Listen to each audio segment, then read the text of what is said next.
Israel's Supreme Court has issued a temporary injunction freezing the dismissal of Ronen Bar, the head of the domestic intelligence service Shin Bet. The move comes after Prime Minister Benjamin Netanyahu's cabinet voted to remove him in the early hours of Friday morning.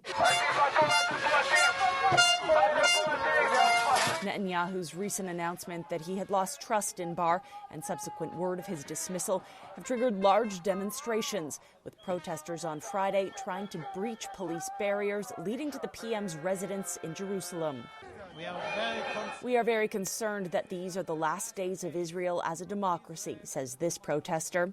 Critics say Bar's dismissal is an attempt to undermine the institutions of Israeli democracy, for which Shin Bet is responsible for upholding, and follows weeks of tension over an investigation into bribery allegations involving Qatar and aides in Netanyahu's office.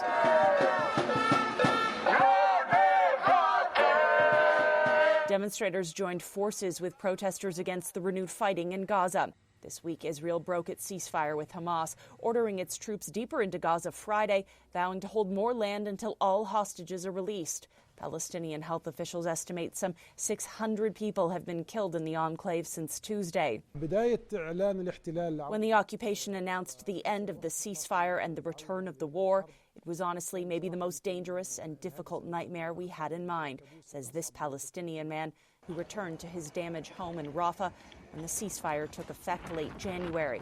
He adds, quote, "This is a war of starvation," a sentiment echoed by UNRWA.